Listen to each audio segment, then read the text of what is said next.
Awareness is important for a lot of reasons, but to me personally, it's vitally important because I just wish we could get to a point where I could speak to someone about Marfan syndrome and tell them that I've got it and that they understood what I meant without me having to explain all the symptoms that I've got and what it means. And I just feel like if more people understood it, if more people was aware, then I'd be more understood when I talk about my problems.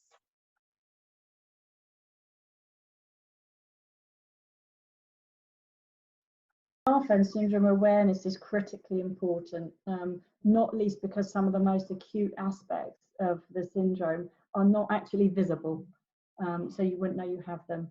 So if the separate symptom areas are seen in isolation from each other, then the full extent of risks and what needs to be managed is not going to be understood properly. I'd say as a parent, it's certainly not easy news to hear, especially when you understand the implications of the heart aspects of it. And also the skeletal aspects, because Matthew had a scoliosis and a surgery for that.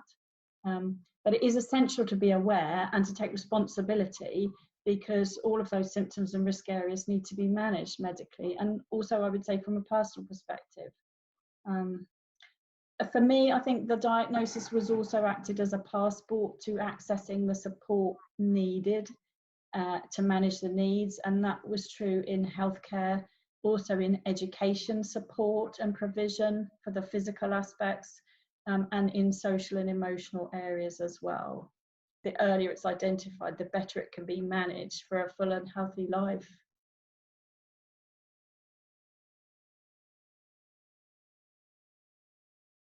It's vital for awareness, not just for the person affected, but also for the people around them, to make sure they have access to the support they need to accommodate for their needs. And personally, I would say, speaking more on a general, but also specifically to Marfan, not enough focus is placed upon encouraging children or adults, or whoever it may be, to research into their condition and really explore it, to gain a deeper insight into themselves and their surroundings and how they view things, and why they are the way they are.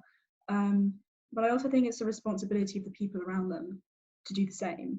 And in our specific case, Matthew had a great support system. We were there for him all the time. We didn't mind anything we had to do, we would do it. But I think it's important to make sure that anyone else across the UK possibly affected, or any other country, has that support as well. And I think that also ties in with professionals I think it's very important that they have to effectively and accurately recognise this condition upon its very first sightings, not in adulthood when people have already gone their entire lives living with obscurity but also insecurity within themselves. Because I think a diagnosis is much more than a diagnosis. It's also something for the person to claim and identify with. I wanted to say something on the role of siblings in Marfan syndrome. I think it's very easy to think of siblings as the unaffected ones, but that is a big mistake. When siblings have a very unique perspective and see a different side of things, and it's a very intimate relationship and a critical one during childhood. And actually with Marfan syndrome, everybody is affected in the family in different ways. Matthew and Laura, they understood each other instinctively. They didn't need to explain, they just understood. And the sibling view, I believe, is equally important to the parent view and the professional perspectives in many ways. I'm be the first to say we didn't always get it right on the balance between the siblings' needs and priorities. And Laura remembers some things differently, probably because those times she was the one having to yield to, other needs or to do things in a certain way.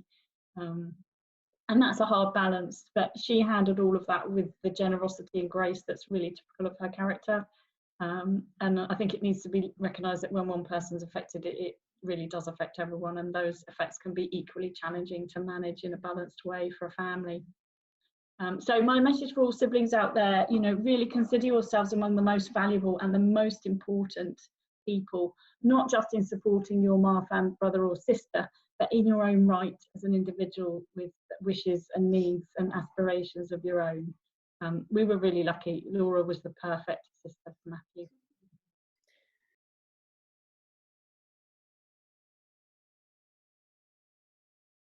When I look back to that 25-year-old first diagnosed with Marfan's, I feel so grateful that I'm here, that my children are here, because I genuinely don't think we'd be here if that one doctor hadn't seen that thing in us that said Marfan's to him.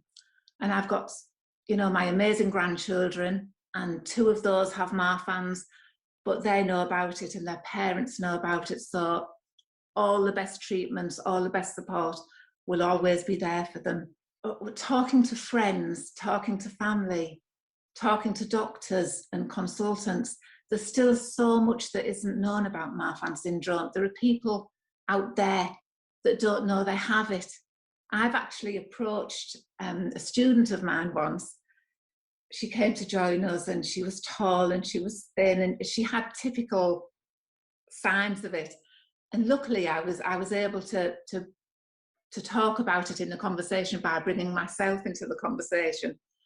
And I was able to say to her, you know, have you heard of something called Marfan syndrome? Thinking back to that doctor.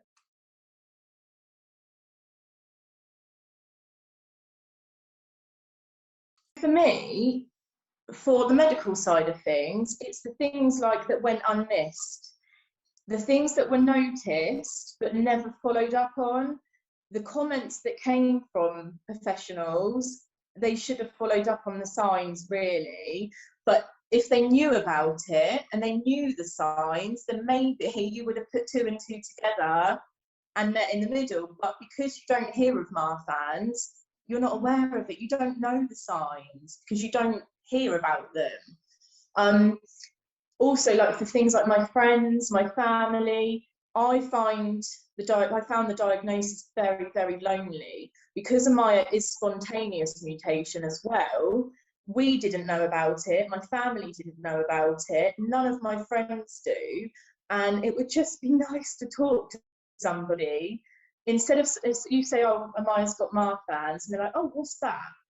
And it would just be nice for someone to say, oh, she's got Marfan's. I know what Marfan's is. And then you can start a conversation. You don't feel as lonely anymore. And not just that, like also like things like charity work. Because you don't know of Marfan's, you don't think to raise money for Marfan's because you don't hear of it. When you do your sponsored runs, because you don't know about it, you don't do it. When workplaces could get to choose charities, Marfan's is never chosen because, again, you don't hear of it. So many people go undiagnosed as well because they just don't know. If you know about it, if you know the signs, if you hear more about it, then you might find somebody who has gone undiagnosed and potentially save their life.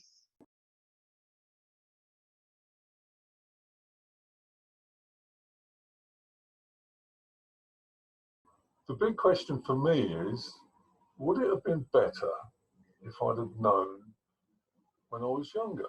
Now, I can't turn the clock back. I cannot do that, and I don't want to turn the clock back, and that's not the point.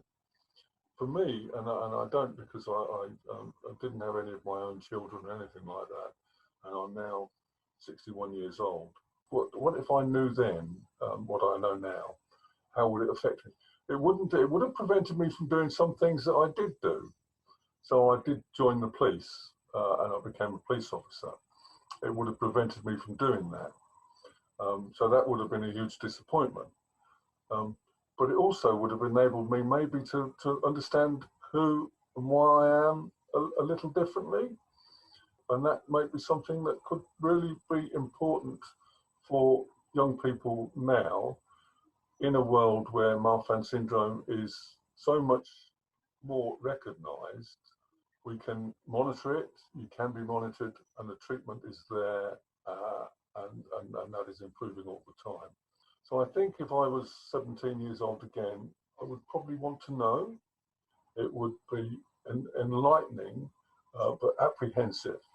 But from that, you could actually find out what you were, what you can be, and that can make you go take on new opportunities, and do different things and become the person that you want to become in a way that we now have the opportunity to become. with the right support, people will find their place in life and be what they want to be in ways that maybe are different to the people around you that don't have the limitations that something like Marfan syndrome does present to you, but the opportunities are there. So that is a really must for me, and I think it's really important now that people are able to find out about themselves. Why is awareness important? That is why awareness is important. The younger, not only so you don't get ill, but because you can develop as yourself with the opportunities, and that you can become the person and make a difference with your life. And so the opportunities are there if the support is there. The world needs to be full of different people, because if we're all the same, it would be a terrible place.